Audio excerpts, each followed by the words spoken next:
Hello, and this is Jane and Carson on the Big Black Couch podcast, and today we're going to be covering terrorism and mainly focusing on the travesty of 9/11. So the definition of terrorism is the unlawful use of violence and intimidation, especially against civilians in the pursuit of political aims. So basically, it's when governments or groups decide to, instead of going after governmental or military people, they aim more towards civilians and try to cause harm to them. I think it draws more of a point. I mean, it's definitely not morally correct, but it draws more of a point, and regardless of how many casualties, civilian casualties are more devastating than more military travesties or casualties. I mean, What were you gonna say? Sorry, I cut you off. I'm just terrorism. There's you can compare them, but in the end, no matter what your opinions are, terrorism's not good no matter what. Yeah, no matter what. It's always it should be. I was gonna say the last resort, but it shouldn't even be a resort. It should be never. Bro. It should not be used. Sometimes you see political parties doing it like terrorism, but it doesn't matter what your opinions are. Terrorism's not good no matter what. I think most, or not most. I don't think I'm educated enough to say most, but I think a lot of terrorist acts are religious based, like a religion. They're behind the idea that it'll help them in their religious endeavors. So what happened on September 11th, 2001 was 9/11. 9/11. That's the date. American Airlines Flight 11 and United Airlines Flight 175 were flown into the World Trade Center's North and South Towers, and American Airlines Flight 77 hit the Pentagon. 9/11 is believed to be the deadliest attack on U.S. soil. It was. It definitely was. Yeah. And it sparked the U.S. reaction / anti-terrorist action. So 9/11 basically, it before we had lesser security, I think 9/11 brought us together more and made our security stronger. So, I mean, although there are definitely 100% horrible things along with 9/11, I think after the fact, I think it's at least a good thing that we now have better defenses and security to make sure something like this doesn't happen again. Yeah, exactly. Because I mean, you got to think obviously it's a terrible thing that occurred, but if it didn't occur, we would have never had these new securities, and it could have been worse. Yeah, we would have had no protection on the. Yep. There's just no precautions before that, but now, obviously, there was a lot of change that occurred. So I'm sure you're gonna tell us about that. Yeah, going after how it could have been worse. Passengers fought back on one of the planes, and they were able to crash it into a large field in Pennsylvania before terrorists could even reach their target. I'm not sure where they were going. I think it might have been the White House. I think that's what it was believed to be. I mean, we obviously don't have concrete proof, but the group that launched the attack and organized the attack, it was Al-Qaeda, and they launched this attack because they believed that America was weak and they thought they were an easy target. Yep. Which, obviously, we're not. Yeah, we're the biggest target, not the weakest. Yeah, I think they just wanted to do it so they could make a name for themselves, but irrelevant. Yeah, irrelevant. The person who organized the attacks, as a fun fact, he became active in the Muslim Brotherhood when he was at age 16, and he went to the United States to attend college, and he received a degree from the North Carolina Agriculture and Technical State University in 1986. Wait, so this dude actually attended college in the United States? He did attend colleges in the United States. Created these attacks. Could you imagine being one of his peers? I wonder what he was like during when he was in college.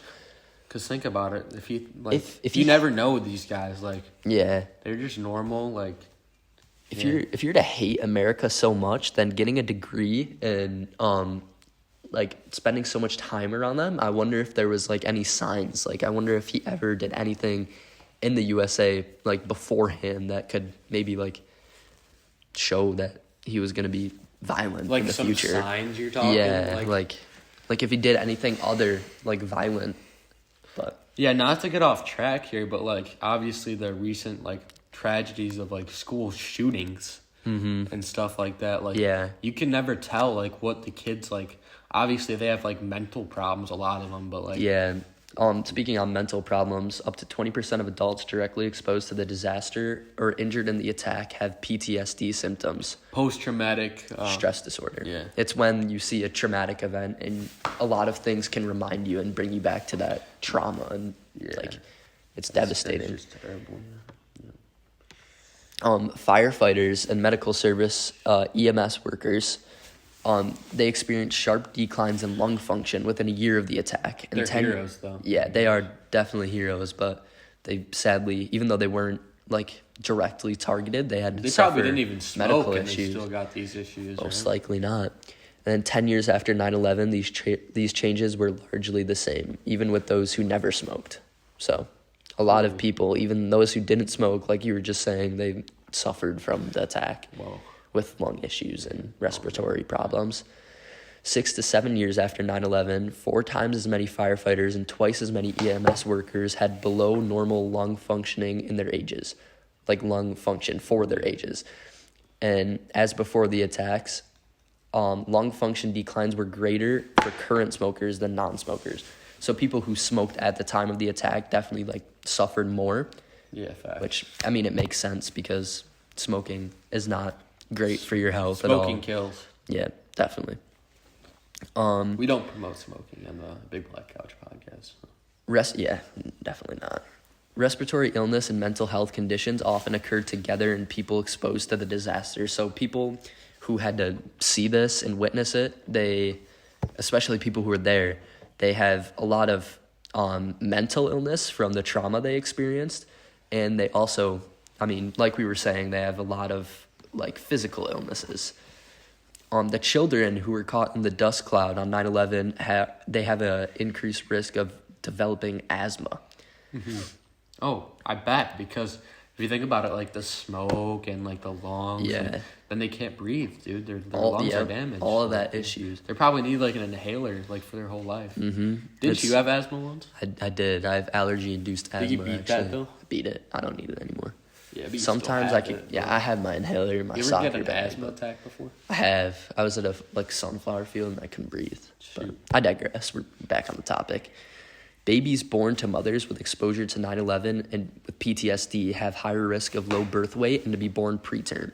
So yeah, the stress from the post-traumatic stress disorder, it caused like prenatal issues, like birth issues for the babies that were being born during this time.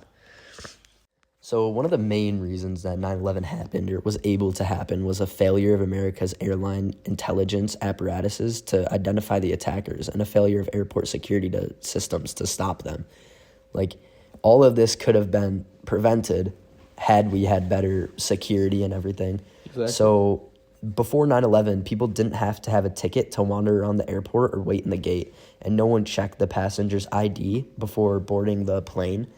And the only item people had to remove when passing through security was loose change from their pockets. Really, bro? Yeah, so they really low security. They obviously this did was not pre really care. 9/11, right? We're talking. Yeah, this is before 9/11 happened, and Price says that most airports didn't bother running background checks on their employees, and checked baggage was never scanned.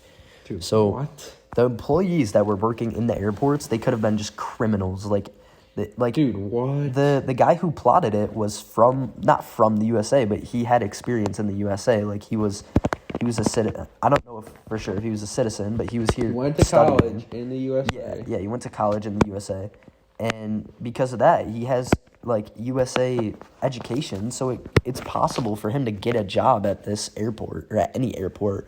Mm-hmm. And so honestly, it's just ridiculous. Honestly though, like even a background check, like you wouldn't have known that though. Like that he was some criminal mastermind who was just like that's plotting true. on this. That's true. They also had no security in the airports really. Like you could just walk through like nothing happened, and they didn't even check bags or anything. But 9/11 sparked the war on terrorism. So the USA or President George W. Bush addressed Congress and the nation on September 20th, 2001. And he made a case for a new kind of military response, not a targeted airstrike on a single training facility or weapons bunker, but a wide-range global war on terror. So basically, that's via the history website as well. Yeah. And basically, he would like locate places that had terrorism or these acts going on, and regardless of if it affected us, he would like try to help and step in. He said, this is a direct quote from President George W. Bush. "Our war on terror begins with Al-Qaeda, but it does not end there," said Bush. "It will not end until every terrorist group of global reach has been found, stopped, and defeated." Yeah. So when American troops invaded Afghanistan less than a month after September 11th, they were launching what became the longest sustained military campaign in U.S. history. The fight in Afghanistan had support from the American people and backing of NATO allies to dismantle Al-Qaeda, crush the Taliban, and kill Osama bin Laden, the murderous mastermind of the 9/11 attacks. So Osama bin Laden and, let me check his name real quick, I don't want to botch it, Khalid Sheikh Mohammed were the two like main people. Khalid was the one who had the United States like education in the North American Agricultural and Technical School. And so eventually, I think very recently actually, because of the war in Afghanistan, we found Osama bin Laden and we were able to eliminate him, shall I say. So the war on terrorism is, I mean, still ongoing, of course, because there's always going to be terrorism in, like, everywhere, because there's just bad people. I mean, just people who think it's okay to support terrorism. Like, I know Russia and Ukraine, that's going on, and it's just ridiculous of Russia. I believe they think that Ukraine is still a part of their like territory of the USSR, and I think Putin wants to regain that, but it's just insane that a person that has political power can be so corrupt. America 110% changed after 9/11. People, I heard from my first-hand account, my father, he said every house. Wait, was he there? Yeah, he was there. Not at the time of the attack, but he was in the army at the time. Oh. So he got deployed, shall I say, and he was like on post by the buildings that collapsed. In Afghanistan? Not in Afghanistan. In the World Trade Center, where the World Trade Center was at 9/11. Actually, I think he was outside the Pentagon, actually. Oh, gee. But 9/11 is definitely not the only case of terroristic events in history, and actually there are two large events that are ongoing as of right now. One being the war between Russia and Ukraine. So Putin, the current leader of / administrator of Russia, is in the works of trying to rebuild the peak of the Soviet Union, once achieved by leaders such as Stalin and Vladimir Lenin. Putin is actively trying to take over Ukraine and is using terroristic strategies and tactics to follow through with these plans. These actions have caused severe suffering for Ukrainian people via drone attacks, ballistic missile attacks on the Ukrainian public, and other aggressive militant actions. Possible solutions to this issue is to join Ukraine in the battle and encourage other countries to do the same and help fight against the corrupt Russian forces. As well as what is happening in Ukraine, there is another terroristic event that is taking place in Israel and Palestinian states. So first, I'm going to give a brief breakdown of what is happening, where it is happening, and why. So the Israelis and the Palestinians have a long-going territorial dispute over the land of Gaza. Gaza is a narrow strip of land sandwiched between Israel and the Mediterranean Sea, but with a short southern border with Egypt. Gaza is currently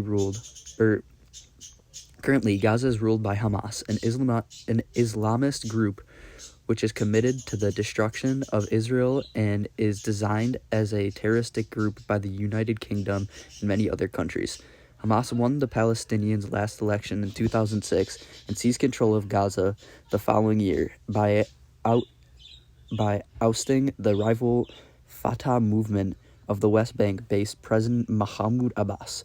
Since then, militants in Gaza have fought several wars with Israel, which along with Egypt, has maintained a partial blockade on the strip to isolate Hamas and to try to stop the attacks. particularly the indiscriminate firing of rockets towards Israeli cities. Palestinians in Gaza say Israel's restrictions and its airstrikes on heavily populated areas amount to the collective punishment. This year has been the deadliest on record for Palestinians in the occupied West Bank and East Jerusalem, the United Nations says. Palestinians also complain of the restrictions and military actions being carried out there in response to deadly attacks on Israelis. These tensions could have been one of the reasons for Hamas's latest attack, but the militants also have been seeking to boost their popularity among ordinary Palestinians, including by using hostages to pressure Israel to free some of the estimated 4,500 Palestinians held in its prison. So this war is heavily focused on prisoners and missile attacks towards public places in both countries. So both sides have used terroristic strategies, tactics, and there's no right side when two sides are doing something like that. So I believe one way where we can end this dispute is to have a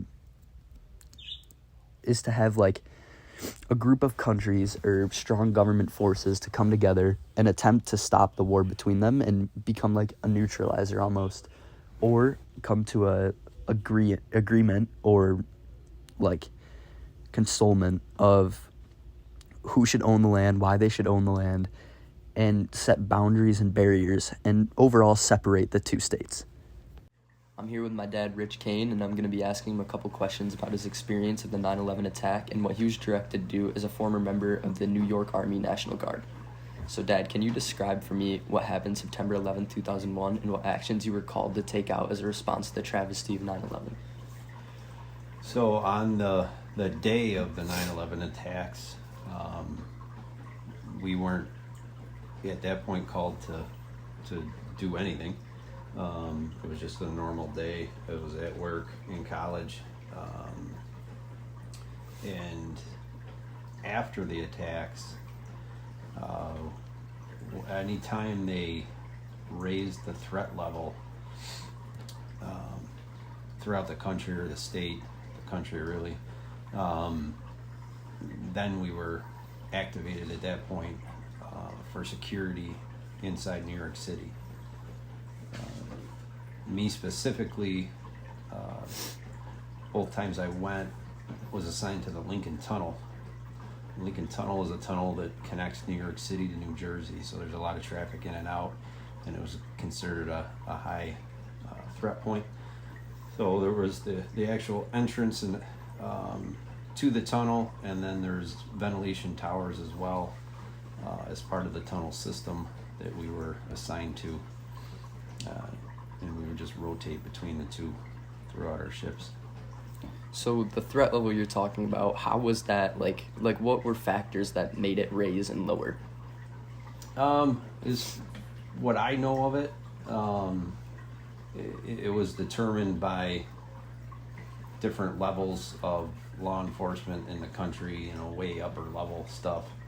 And they would, how they made the determinations, whether it was factual information or close to holidays or any busy weekends or anything like that. It could have been a big weekend in New York City that they thought there may be potential for possible attack at something like that. They might raise the level as well. So as far as the actual factual of what determined them raising the threat level when they did, I'm not 100% sure. So what was your job when you were posted by the Lincoln Tunnel? Really, all we were there for was a show of force. I think mainly, I believe, at least in my opinion, we were there to make the people of New York City feel more comfortable to go throughout their daily activities, whether going to work or school or whatever their just daily activities in among New York City. I think it just, for the most part, for a lot of people, it just gave them a higher level of comfort to do that. Yeah. So how long were you posted by the Lincoln Tunnel? So we were sent down on two different occasions. And both times, it's been a while, so I'm trying to remember for sure, but both times it was around a month and a half, and then they would drop the level and they deemed it safe, and we were sent home. And then, a month or so went by and they raised it again, so again we got sent back down. And again, it was about another month or so. So overall, with all the months combined, how long do you think it lasted, the raising and lowering of the threat level? I'm not 100% sure. I don't know if everything just kind of fizzled out over time. I believe they still have the threat levels intact or available. They just don't use them anymore, as far as I know. Mm-hmm. So after the second time we were down there, it just never went up again. Yeah. So what were the people's emotions after 9/11? Were they coming closer together, or were they living more in fear? No, I think as a whole the country came together quite a bit right after 9/11. There was a lot of patriotism and love for the country again, or it heightened, and so it was, that part of it was good, I believe. Mm-hmm. Do you know of any security actions they took to make sure nothing like this happened again? I know they look at certain events or individuals or groups of individuals, and obviously way higher levels in the government, and keep an eye on things, and Yeah. I believe everything has more heightened awareness now. So, in conclusion, what precautions do you think our country should take in order to protect our citizens and eliminate the chances of a devastating attack like this ever happening again? I think one of the biggest things that they can do and should do is get a handle on our borders, and not necessarily stop people from coming here, because that's not the purpose, but our country was founded on immigrants and people coming here from other countries, and that's what makes America great.